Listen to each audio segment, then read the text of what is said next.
बिस्मिल्लाहिर्रहमानिर्रहीम, अस्सलाम वालेकुम। दी डॉक्टर शो के एक और प्रोग्राम के साथ खुशामदीद। आज हम बात करेंगे एंडोक्राइनोलॉजी और साइकेट्रिक इलनेसेस के बारे में। एंडोक्राइनोलॉजी बेसिकली हार्मोन्स की स्टडी है और जिस्म में मुख्तलिफ हार्मोन्स मौजूद हैं। पिछले प्रोग्रामों में हमने डिस्कस किया कि पेनक्रियाज में अगर प्रॉब्लम हो जाए तो डायबिटीज़ हो सकती है, थायराइड का प्रॉब्लम हो तो हाइपोथायराइड यानी थायराइड का स्लो काम करना, हाइपरथायराइड थायराइड का फास्ट काम करना। इसी तरह एड्रिनल ग्लैंड जो कि किडनी के ऊपर एक स्ट्रक्चर है, एक ऑर्गन है, उसमें दो पार्ट्स हैं, एक कॉर्टेक्स और दूसरा एड्रिनल मेडुला। एड्रिनल मेडुला अगर तेज़ काम करने लगे तो इसमें कुछ हार्मोन्स होते हैं, उनका एक्सेस हो जाता है जैसे मेटानेफ्रीन्स, और ये एक बीमारी क्रिएट करते हैं जिसको फियोक्रोमोसाइटोमा कहते हैं। अब ये सारी इलनेसेस जो हैं वो डायरेक्टली या इनडायरेक्टली मेंटल डिसऑर्डर्स क्रिएट कर सकती हैं। इसमें एंग्जाइटी, डिप्रेशन, मेंटल डिसऑर्डर्स। तो आज इस बारे में हम तफसील से बात करेंगे। आज हमारे मेहमान बहुत स्पेशल हैं। आप doctor Abdul Qadeer Khan institute of behavioural sciences के एग्जीक्यूटिव डायरेक्टर हैं और Dow university of health sciences में कंसल्टेंट साइकेट्रिस्ट और head of department psychiatry department के। अस्सलाम वालेकुम। वालेकुम अस्सलाम। सर, बेसिकली हमने जैसे इंट्रो में बात की कि मेंटल डिसऑर्डर्स आजकल बहुत कॉमन है और इसका एसोसिएशन डायरेक्टली या इनडायरेक्टली एंडोक्राइनोलॉजी फील्ड से है। अगर डायबिटीज़ हो जाए तो आप कितना कॉमन देखते हैं कि इसमें मेंटल डिसऑर्डर्स होते हैं? बहुत अच्छा टॉपिक है आपका। बड़ा मेरा ख्याल है कि बड़ा वाइजली चोज़न टॉपिक मैं कहूँगा, चूँकि बहुत कम लोगों को मालूम है कि डिप्रेशन, एंग्जाइटी, इवन सम साइकोसिस जो है वो शायद ऐसे ही हो जाते हैं, मगर उनका रिलेशनशिप विद एंडोक्रिनोलॉजी जो है वो बहुत कम लोगों को इसका इल्म है। हम उसमें सबसे पहले हम डायबिटीज़ ही को ले लेते हैं। जो डायबिटीज़ जो है वो पैनक्रियाज की डिजीज़ है, सबको मालूम है, और इसमें जो है वो इंसुलिन रेजिस्टेंस और ये सारी चीज़ अवामिल इसमें आ जाते हैं। एक तो ये है कि जब आपको डायबिटीज़ डायग्नोज होती है जी, तो एंड उसी वक्त आपके लिए जब वो वेरी शॉकिंग एक्सपीरियंस कि ओ माय गॉड कि मुझे जब वो डायबिटीज़ हो गई है, तो हम कुछ स्टेजेस हैं जिससे हम गुजरते हैं कि जिसमें सबसे पहले तो डिनाइल का स्टेज है कि मुझे डायबिटीज़ नहीं हो सकती। सही, ठीक है। फिर उसके बाद आपका जो है वो एंगर का फेज़ आता है कि मुझे क्यों, सही, मेरा भाई मुझसे ज़्यादा खाता है, फलाना ऐसा है, वो इतना मोटा ताज़ा है, मैं तो फिर भी वर्जिश करता हूँ वगैरह वगैरह। तो एंगर का उसमें जब आ जाता है। फिर एक स्टेज आती है जिसमें होते हैं कि हम बार्गेन करते हैं, या अल्लाह मियाँ ना होना डायबिटीज़, ठीक है ना, मैं ये करूँगा, मैं वो करूँगा, मैं कल से मैं ये सब कुछ खाना पीना छोड़ दूँगा, ठीक है जी। फिर उसके बाद एक स्टेज आती है जिसको हम कहते हैं acceptance, that you start accepting कि अब तो ये हो गया, अब तो मुझे इसका ट्रीटमेंट कराना पड़ेगा। अब जब आपने एक बीमारी को एक्सेप्ट कर लिया है तो फिर you go into a phase of depression. So depression जो है वो is part and parcel of diabetes हमारी स्टडीज़ के मुताबिक। Every fourth diabetic is a case of depression, ठीक है जी, स्पेशली टाइप 2 डायबिटीज़ जिन लोगों को होती है, तो वो उनमें फिर जो है वो हम उनको कहते हैं कि आपको एंटी डिप्रेशन भी लेनी पड़ेगी। बल्कि कुछ स्टडीज़ ये कहती हैं कि इंसुलिन एंड सेरोटोनिन रिसेप्टर्स जो है वो तकरीबन एक दूसरे को शेयर करते हैं बहुत सारी चीज़ें। तो अगर किसी को डायबिटीज़ है तो उसको लाजमी डिप्रेशन भी होगा, और उस पर फिर आगे स्टडीज़ ये है कि अगर आप डायबिटिक को एंटी डिप्रेशन शुरू कर दें एट एन अर्ली स्टेज, तो एक ना सिर्फ ये कि उसकी डायबिटीज़ जो है वो बेहतर होना शुरू होती है, बल्कि उसकी लाइफ एक्सपेक्टेंसी बढ़ जाती है और क्वालिटी ऑफ लाइफ इंप्रूव कर जाती है। सर, दो सवाल आते हैं इसमें कि हर डायबिटिक मरीज़ जिसको डिप्रेशन है उसको दवाई की ज़रूरत है, या उससे पहले कुछ लोग कहते हैं हम दवाई नहीं लेना। हाँ, बिल्कुल बिल्कुल, लोग कहते हैं हम दवाई नहीं लेना चाहते हैं। उनको अगर तो हम मोटिवेशनल साइकोलॉजी साइकोथेरेपी उनकी करवाएं तो इट्स वेरी गुड, मगर अल्टीमेटली आपको दवाई देनी पड़ती है उनको। और दूसरा सवाल ये है कि जब इंसुलिन पे आता है मरीज़ तो शुगर्स ओरल मेडिकेशन से कंट्रोल में नहीं है, तो इंसुलिन का बड़ा खौफ होता है, और उसमें हमें क्या करना चाहिए? हाँ, बेसिकली उसमें जब उसको एजुकेट करना होता है कि ये एक आपका हुदूद चूँकि ये चीज़ नहीं बना रहा है और ये आपको बाहर से लेनी ही लेनी है, और पहले हम जो वो ओरल उस पर कोशिश कर चुके हैं लेकिन आप उससे स्टेबल नहीं हुए, तो अब आपको जब इंजेक्टेबल होगा और फिर हम उसको बता देते हैं कि इंजेक्टेबल जो है वो इतना बहुत बड़ी कोई लंबी सुई नहीं है, एक छोटी सी प्रिक है जो कि आपको करनी है, मगर इससे आपकी ज़िंदगी बच सकती है। उसका इससे रिलेटेड जो दिल की बीमारियाँ हैं या और गुर्दे की बीमारियाँ हैं उससे कम से कम आप महफूज रहोगे। बहुत से मरीज़ जो है वो आहिस्ता आहिस्ता लेट एक्सेप्टेंस आती है मगर आहिस्ता आहिस्ता आ जाती है। दूसरा इसमें मैं ही कहूँगा कि कुछ रोल हमारे जो हेयर से होती है कि फ़लाँ हकीम साहब को दिखा लो, फ़लाँ होम्योपैथ के पास चले जाओ, फ़लाँ टोटका कर लो, ठीक है। आपको याद होगा कि शक्कर वाले बाबा मशहूर थे, लाइक दैट। सो इस तरह की चीज़ें जो है वो चूँकि हमारे यहाँ अवेयरनेस इतनी कम है, एजुकेशन हमारे पास कम है, तो लोग इस तरफ भी माइल हो जाते हैं जिससे फिर उनको बहुत नुकसान होता है। तो एंडोक्राइनोलॉजिस्ट को कब पता चलेगा कि इस मरीज़ को हमें साइकेट्रिस्ट को की तरफ भिजवाना है? बिल्कुल, एंडोक्राइनोलॉजिस्ट को तब पता लगेगा जब उसको बेसिक डिप्रेशन के बारे में मालूमात हो। यानी जिस तरह हम कहते हैं कि जो DSM-5 का क्राइटेरिया है या ICD-11 का क्राइटेरिया है डिप्रेशन का, उसमें एक आम सी बात है कि अगर कोई शख्स आपसे ये कहता है कि पिछले 2 हफ्ते से मेरा मूड लो रहता है, मैं बुझा बुझा रहता हूँ, मेरा किसी चीज़ में दिलचस्पी नहीं होती, और प्लस उसके अंदर कुछ चेंजेस आने लग जाए, जैसे उसकी एपेटाइट बढ़ जाए या कम हो जाए, नींद कम हो जाए या बढ़ जाए, मेंसेस ख़त्म हो जाए या मेनोरेजिया हो जाए, इस तरह के जो बायोलॉजिकल सिम्टम्स जब आने शुरू हो जाते हैं नींद के बारे में ख़ास तौर पे उसके जो है, तो फिर आपको ये डायग्नोसिस बनाने में कोई मुश्किल नहीं होती। फिर आपके पास कुछ साइकोलॉजिकल स्केल्स हैं, जैसे बेक डिप्रेशन इन्वेंट्री है और इस तरह के बहुत सारे हैमिल्टन डिप्रेशन रेटिंग स्केल है, तो उससे आप उसकी सिवियरिटी का अंदाज़ा लगा सकते हैं। मगर आपको आइडिया हो जाता है कि उसका way of talking, way of behaving जो है, घर वाले भी आपको कंप्लेन करते हैं कि अपने कमरे में बंद रहता है, ज़्यादा दिलचस्पी नहीं लेता, जिन चीज़ों में पहले बहुत इसके एंटरटेनिंग होती थी, he doesn't go into those things. So वो आपको अंदाज़ा हो जाता है कि ये डिप्रेशन में जा रहा है। तो डिप्रेशन की दवाई सारी उम्र की दवाई है या शॉर्ट टर्म? जी, बहुत अच्छा सवाल है। बुनियादी तौर पर जो है वो डिप्रेशन का अगर फर्स्ट एपिसोड है तो हम यूजुअली मेडिसिन जो है वो 9 महीने से 1 साल तक मरीज़ को कहते हैं कि आपको खानी चाहिए, सो दैट कि उसके वो रिसेप्टर्स उसका वो पूरा करना शुरू कर दें और फिर वो अपनी लाइफ स्टाइल को चेंज कर चुका होता है, तो बहुत चांसेस होते हैं कि उससे रिकवर कर जाए। मगर अगर 3 साल में आपके 2 एपिसोड हो गए हैं तो फिर इसका मतलब है कि अब आपको लाइफ लॉन्ग लेनी पड़ेगी दवाई जो है वो, उसका कोई there is no harm.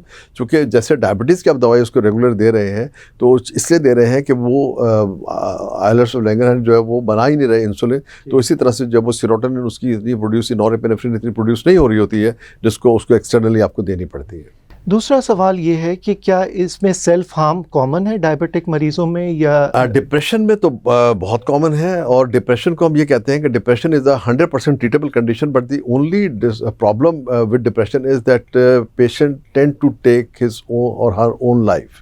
Suicide का रेट बहुत ज़्यादा होता है अगर आप डिप्रेशन अनट्रीटेड रहता है काफ़ी अर्से तक जो हो, तो इस लिहाज से तो बहुत डेंजरस है कि आपको डिप्रेशन को, मेरा ख्याल है हमें प्राइमरी हेल्थ केयर लेवल पर डिप्रेशन को डायग्नोज करना सबको आना चाहिए, ताकि हम सुसाइड रेट को जो है वो, चूँकि सुसाइड बहुत अब ज़्यादा होती जा रही है, कॉमन हो गई है।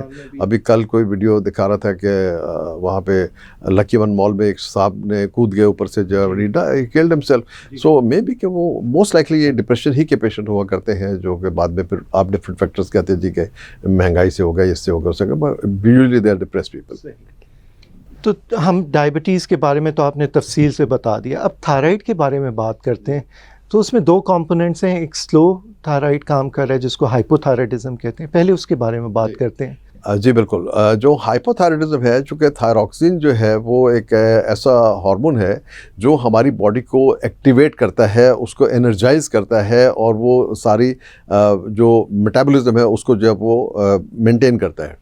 तो अगर थायरॉक्सिन जो है वो आपकी बॉडी में कम हो जाएगा तो उसके नतीजे में आपको डिप्रेशन होने के बहुत ज़्यादा इम्कानात बढ़ जाते हैं आपको जो है वो, ठीक है। अच्छा, यहाँ पर भी मैं एक थोड़ी सी बात ये भी करना चाहूँगा बीच में कि बहुत सारे लोग साइकाइट्रिस्ट के पास जाने से मना करते हैं कि नहीं, हमें कोई ऐसा तो मसला नहीं है, तो हम ऐसा करते हैं कि हम सिर्फ साइकोलॉजिस्ट को दिखा लेते हैं। मगर हम उनको ये कहते हैं कि बिल्कुल आप साइकोलॉजिस्ट के पास ज़रूर जाएँ, मगर साइकोलॉजिस्ट को भी थोड़ा सा मैं इस आपके प्रोग्राम के हवाले से राय देना चाहूँगा कि ये जो एंडोक्राइनोलॉजिकल डिसऑर्डर्स हैं, ये आपके बस में तो नहीं कि इनको डायग्नोज कर लें, बिकॉज आपने वो ट्रेनिंग नहीं ली हुई, वो एजुकेशन आपके पास नहीं है, तो वो फिर आप मिस कर जाते हो कि इसको फियोक्रोमोसाइटोमा की वजह से हो रहा है, इसको जो है वो एडिसन्स डिजीज़ की वजह से हो रहा है, ठीक है, इसको कॉर्टिसोल के लेवल्स की वजह से हो रहा है, या इसको थायराइड के डिसऑर्डर्स की वजह से हो रहा है। तो it's better to send the patient to psychiatrist first, and then psychiatrist can decide कि अब इसको जो है वो मेडिसिन की ज़रूरत है, नहीं है,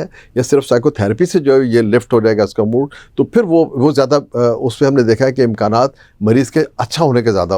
तो सर थोड़ा सा ये है कि साइकियाट्रिस्ट जैसे लोगों को पता नहीं होगा, बहुत सारे लोगों को साइकियाट्रिस्ट डॉक्टर होते हैं और फिर स्पेशलाइज करते हैं साइकियाट्री में, ऐसा ही तो है। उनकी ट्रेनिंग ऐसी होती है, ट्रेनिंग ऐसी चूँकि उन्होंने पूरी बॉडी को पढ़ा है, उन्होंने पूरी बॉडी की पैथोलॉजी को पढ़ा है, उन्होंने पूरी फार्माकोलॉजी पढ़ी है, उसके बाद जो उन्होंने जो साइको फार्माकोलॉजी है उसको अलग से पढ़ा हुआ होता है, दे आर स्पेशलिस्ट, ठीक है ना। मेरा साइकोलॉजिस्ट जो है वो उन्होंने आपका एमएससी साइकोलॉजी किया है, बीएस साइकोलॉजी किया है, एमफिल किया है, या पीएचडी किया है, but they are not basically doctors, ठीक है ना। सो एक तो ये टर्म जो है वो थोड़ी सी उनको समझ आनी चाहिए, और हम लोगों से ये कहते हैं कि जो साइकियाट्रिस्ट भी बहुत सारे मैंने देखे कि वो अपना तारुफ यूँ कराते हैं कि जी मैं माहिर नफ्सियात हूँ। अब दिस क्रिएट्स अ कन्फ्यूजन, ठीक है ना, कि वो साइकोलॉजिस्ट भी कह रहा है कि मैं माहिर नफ्सियात हूँ, वो भी कह रहा है मैं माहिर नफ्सियात हूँ, तो भाई आप मतलब है कि डिफरेंस क्या है। तो डिफरेंस ये है कि मेरा ख्याल है साइकियाट्रिस्ट की टर्म जो है वो अब हमारे ज़ुबान ज़्यादा आम है, एवरीबडी अंडरस्टैंड्स दैट कि ये डॉक्टर साहब होते हैं जो कि दवाइयों से और बातचीत से इलाज करते हैं, मशीनी इलाज भी हम लोग करते हैं, ठीक है ना।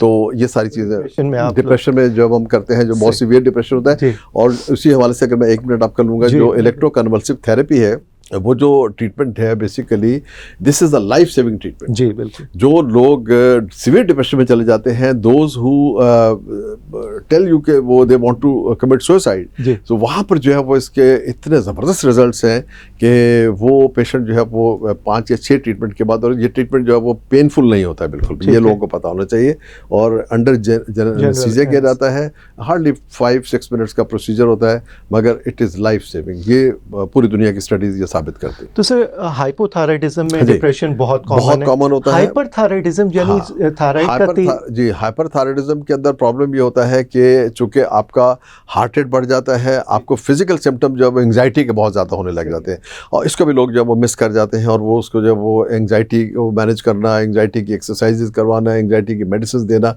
ये शुरू कर देते हैं, but they don't go for the basic thyroid function test.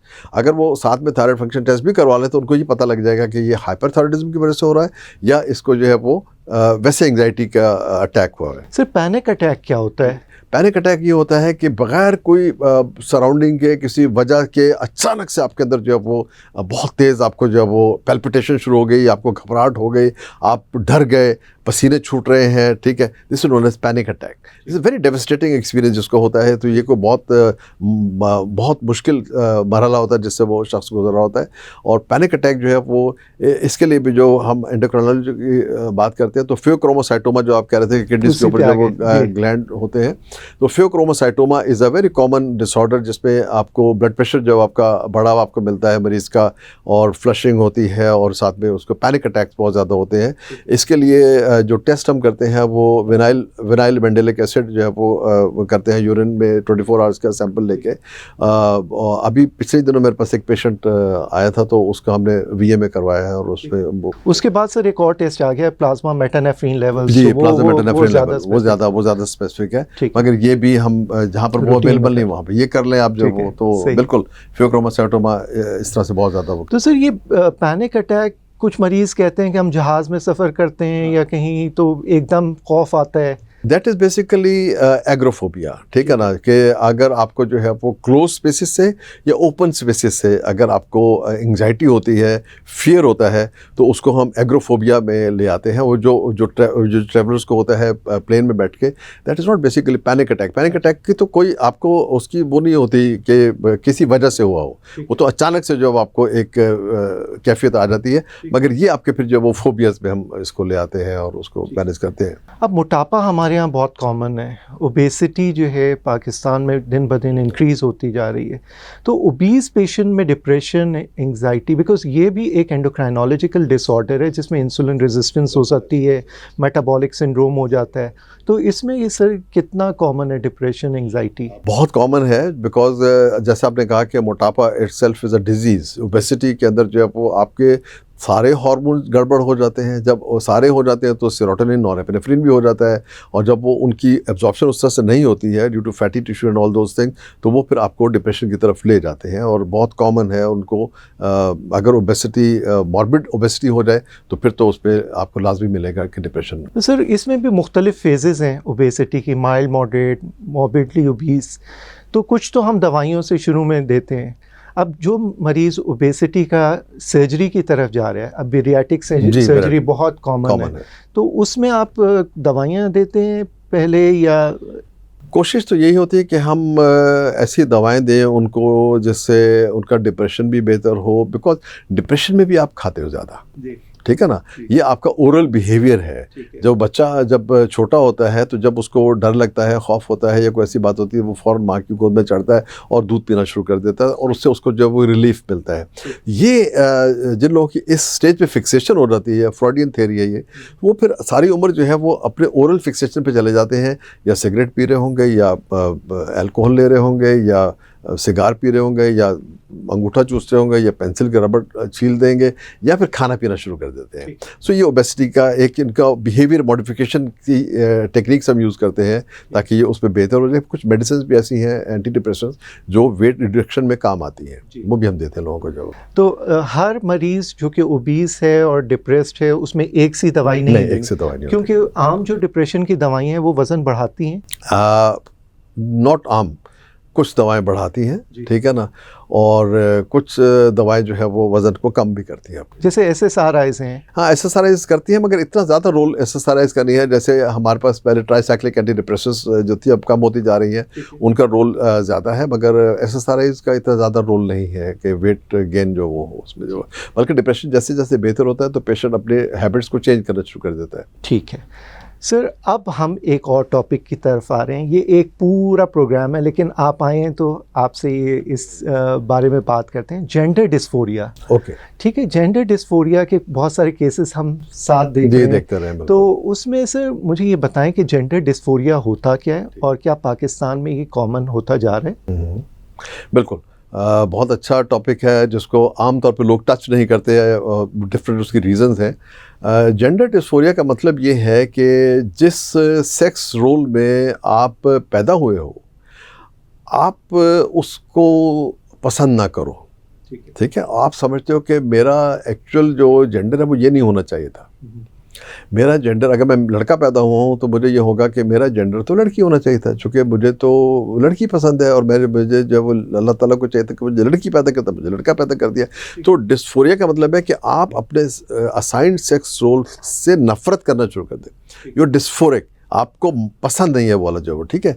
और इसी तरह अगर लड़की है तो उसका होगा कि मुझे लड़का पैदा होना चाहिए। तब हम कहते हैं कि वो कहावत इसके बारे में ये है, I am the fish in the wrong pond, ठीक है। मैं दूसरे टैंक में जो वो हूँ, और मैं असल में मुझे उस टैंक में होना चाहिए था।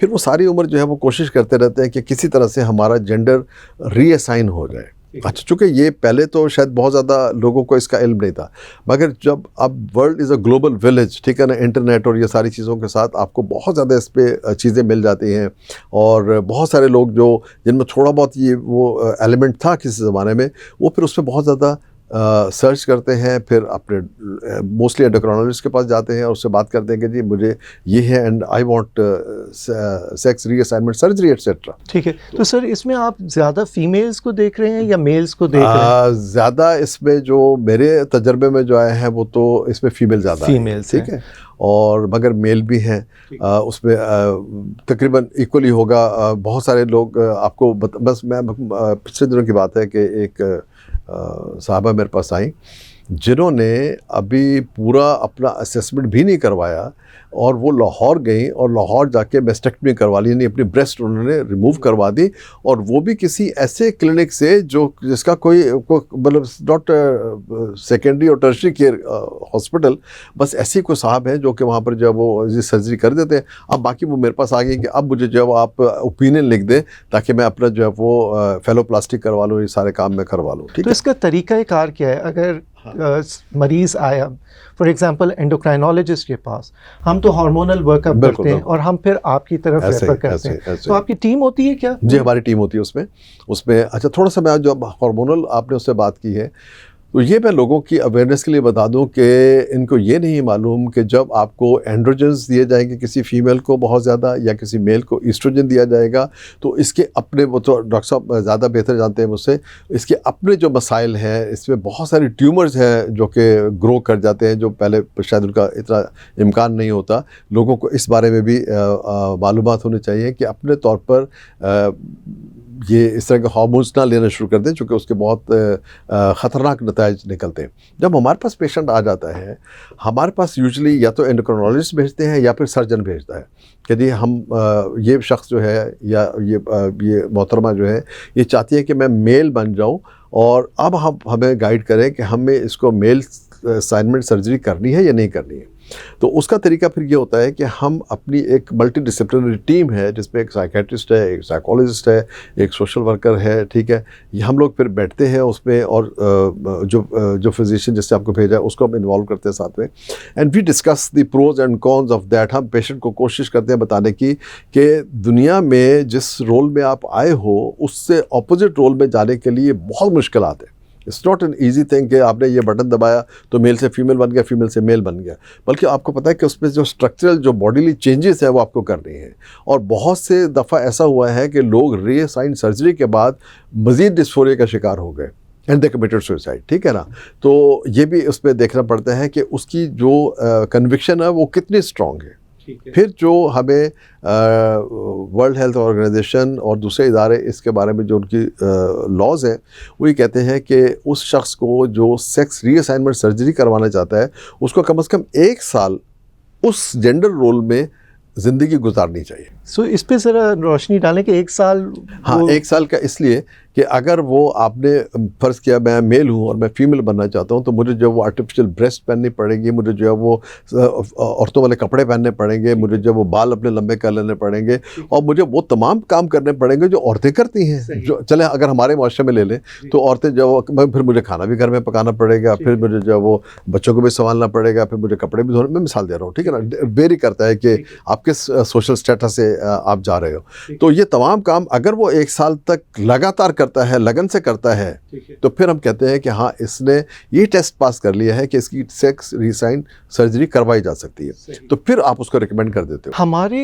माशरे में इसकी कितनी एक्सेप्टेंस है? बिकॉज ये बहुत कम एक्सेप्टेंस है इसकी, जो बहुत कम एक्सेप्टेंस है, इसलिए कि अभी तक एक तो ना तो हमारे पास तो बहुत सारी चीज़ों की अभी तक एक्सेप्टेंस नहीं है। हमारे पास तो इवन डिप्रेशन की एक्सेप्टेंस नहीं है, स्किज़ोफ्रेनिया की एक्सेप्टेंस नहीं है, एंडोक्राइनोलॉजिकल डिसऑर्डर की एक्सेप्टेंस नहीं है, शुगर की एक्सेप्टेंस नहीं है कि वो बाबा चीनी खिला रहे हैं लोगों को। तो मतलब कहने का कि ये बहुत ही एक सेंसिटिव टॉपिक है कि हम इस पर जो है वो करें। अच्छा, फिर बाज़ औक़ात जो है वो हम ऐसा भी करते हैं कि उलमा कराम से भी हम जो है वो इसमें, आपको याद होगा हमने एक पेशेंट को भेजा था, तो मुफ्ती साहब ने फिर उस पर जो हमें हिदायत दी थी, हमें उसी के मुताबिक चले थे। तो ये बड़ा मोहतात हो के आपको करना पड़ता है, आप ऐसे नहीं कह देते कि हाँ भाई इसकी सर्जरी करवा लो या ऐसा करवा लो। फिर इसमें यह है कि जब हम कहते हैं कि तुमने 1 साल जो है इस जेंडर में रह के दिखाना है, ठीक है, उसके फिर अपने मसाइल हैं, सही, ठीक है ना जी। मैं अगर किसी दफ्तर में काम कर रहा था, ठीक है, उसी दफ्तर में अगर मैं अपना सेक्स रोल चेंज करके जाऊंगा तो आप सोच लें कि मेरे साथ क्या होगा वहाँ पे जो। सो उस ट्रॉमा को आप कैसे हैंडल करेंगे, ठीक है, आपकी जॉब छूट जाएगी, बिकॉज अभी तक तो आप अच्छी खासी तनख्वाह ले रहे थे और आपको ये ख्याल आया कि मुझे जेंडर चेंज कर लेना चाहिए। जब आपने वो सारा कुछ करने के लिए अपने साल गुजारा या गुजारने लगे तो आपको शुरू में पता लग जाएगा कि आप you can not live with that gender role in that office और इन दैट एनवायरनमेंट। सो बहुत सारे मरीज़ जो हैं वो 1 साल गुजार लेते हैं, जैसे जो हम मरीज़ देख रहे थे, उसके बाद आप उनको लेटर देते हैं, हमारे पास आ जाते हैं, हम उनको हार्मोन शुरू कर देते हैं और सर्जरी। अब सर्जरी हो गई, एक फैमिली मेरे पास आई सर्जरी करा के, पहले मुझे नहीं दिखाया था, अब सर्जरी करा ली है, फीमेल थी और उनकी यूट्रस ओवरी और सब रिमूव हो गई। अब वालिद साहब कहते हैं कि ये तो माँ बेटी का था आपस में, मेरा तो इसमें कोई रोल ही नहीं था। अब ये 3rd सर्जरी जो है मैं पैसे नहीं दूंगा, ठीक है, क्योंकि ये एक्सपेंसिव सर्जरीज होती हैं। अब ये एक बहुत मसला हो गया क्योंकि ये सारे हार्मोन्स सारी उम्र के लिए और आपने बताया कि डिप्रेशन अब हो सकता है, अब हो सकता है, तो इसको किस तरह डील करें? ये तो फिर हम इसको यूँ लेंगे कि ये थोड़ा सा एथिकल इसका पहलू भी आ जाता है, फिर जो है वो फोरेंसिक पहलू भी आ जाता है, जायदाद का भी। जब वही मैं कह रहा हूँ ना कि वो तो फोरेंसिक उसमें भी आ गया। फिर उसने कहा जी कि मैं तो इसको जायदाद भी नहीं दूंगा, अब तो ये बेटी बन गई, जैसा कि हमारे माशरे में होता है, ठीक है। तो ये मसाइल तो आपको फिर इसके लिए जो है वो फिर आपको प्रॉपर, मेरा ख्याल है कि जो आपके सिटी काउंसिल है या यूनियन काउंसिल है या कोई इस तरह का स्ट्रक्चर है, उनको आपको फिर लूप में लेना चाहिए। उनको लूप में लेंगे तो उसका मसला हल होगा, अदरवाइज तो फिर वो बेचारा या। तो सर आपके नज़दीक एंडोक्राइनोलॉजिक डिसऑर्डर्स और साइकेट्रिक इलनेसेस में एसोसिएशन है और इसको हम किस तरह से बेहतर कर सकते हैं? हमें आपस में जो है वो एक ऐसी टीम वर्क होना चाहिए कि जिसमें हम आप लोगों को भी कोई हिचकिचाहट ना हो पेशेंट रेफ़र करने के लिए और हमें भी कोई हिचकिचाहट ना हो कि हम जो असल में हमारे यहाँ बड़ा एक मैं अफसोस से कहूँगा कि पहले हम कहते थे कि medicine is the oldest art and newest science, ऐसे ही था ना कि बहुत पुराना फ़न है, साइंस अब बनी है, साइंटिफिक डिस्कवरीज अब हो रही हैं। उसके बाद क्या हुआ कि अब जो है वो इतना इसमें कमर्शलाइजेशन हो गई है ड्यू टू डिफरेंट रीजंस कि अब वो जो आर्ट वाला पहलू है वो आहिस्ता आहिस्ता मादूम होता जा रहा है। बल्कि जो हमारे ट्रेनिंग्स भी होते हैं उनको भी मैं सब सिखाता हूँ कि भाई देखो ये जब तक अब आप खुद देखें कि आप पहले हम डॉक्टर के पास जाते थे तो डॉक्टर का जो टच होता था वो कितना हमें कंफर्ट दिया करता था। ऐसे था ना, बच्चे के पेट में दर्द होता, डॉक्टर साहब ने यहाँ पे हाथ रखा, कुछ देर वो रखे रहते थे, फिर उसके बाद अपना वो शुरू करते थे देखना उसको क्या आप कोई टच करता है किसी को। अब वो 50 इन्वेस्टिगेशन लिख देते हैं, उस पर से अगर मैं लोगों को कहता हूँ कि आप 50 अपनी करा लो, 50 मेरी करा लो, ठीक है ना, 2 तुम्हारी गड़बड़ आएंगी, 2 मेरी गड़बड़ आएंगी, but we don't treat the investigations basically, we treat the patient, ठीक है ना। तो वो चीज़ें जो है वो अब आहिस्ता आहिस्ता वो हो रही हैं कि जी अगर मैं पेशेंट भेज दूंगा पता नहीं वापस आएगा कि नहीं आएगा, फिर इधर तो शाहिद साहब को दिखाता रहेगा सारे ओवर, ठीक है, और शाहिद साहब कहेंगे तो शुएब साहब को भेज दिया तो फिर वो तो वैसे ही काबू कर लेते मरीज़ को, तो वो मेरे पास ही आएगा। तो ये एक चीज़ हमारी ख़त्म होनी चाहिए, हमें जो मिलकर जो है वो मरीज़ की बेहतरी के लिए काम करना चाहिए। सर बहुत बहुत शुक्रिया आपकी आमद का, आपने बहुत अच्छी बातें और मुफीद बातें की हैं। इंशाल्लाह एक और प्रोग्राम में आपको दावत देंगे, तब तक के लिए बहुत बहुत शुक्रिया।